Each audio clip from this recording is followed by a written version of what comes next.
What's up guys? Daffy Motovlog here. And for today's video guys is Padong Taog Duero sa Busy Artec. Kay magparitsunta sa atong motor. Ganong magparitsunta unsa gi-upgrade gani. Wala tayo gi-upgrade guys. Nagbuang-buang lang kalit atong motor. Kanang after na to pag throttle body cleaning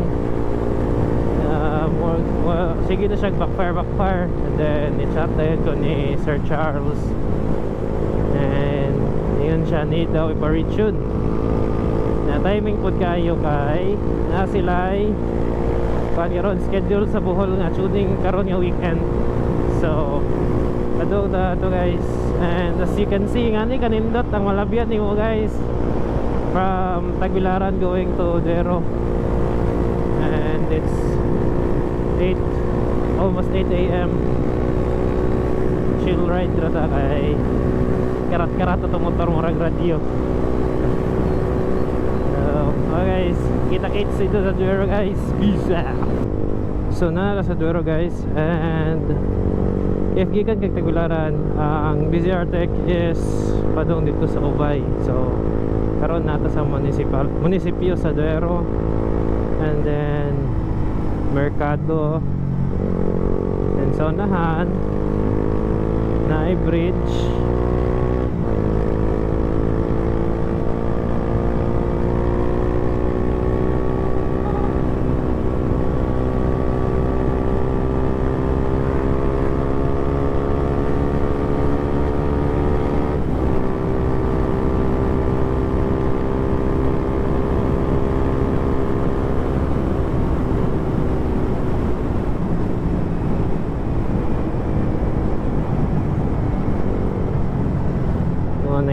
Sabot ako nga bridge kani guys, and nahan yung may ragyod kayo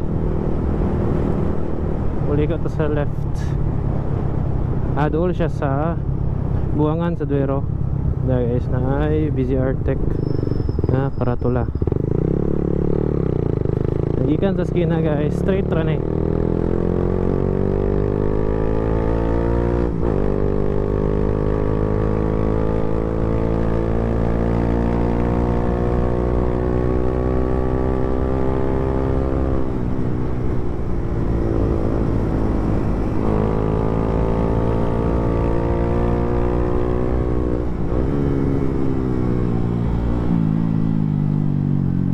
So there guys, ang Busy Artec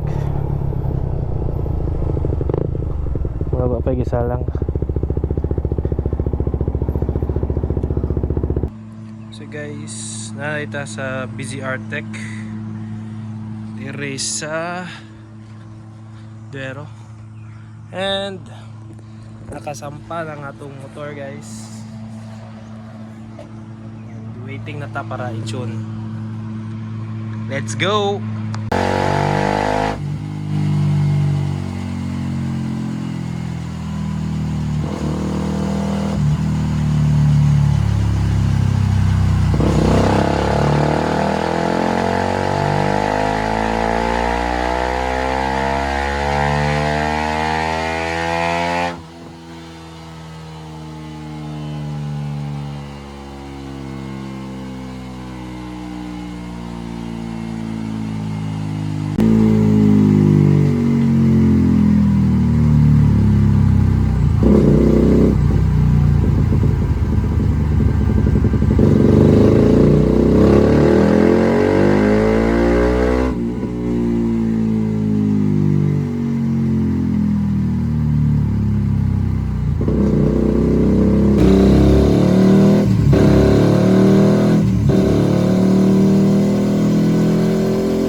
to guys, no?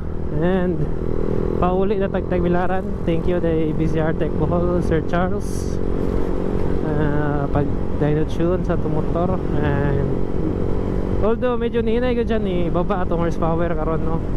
Same setup lang, ni baba niya kay natay problem gamay sa injector, pero manageable pa man. Di pa mo siya ingon nga urgent kay papatay budget.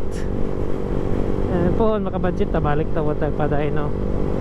So mga to guys, thank you for watching. Bisag wa hinungdan nga video. Peace.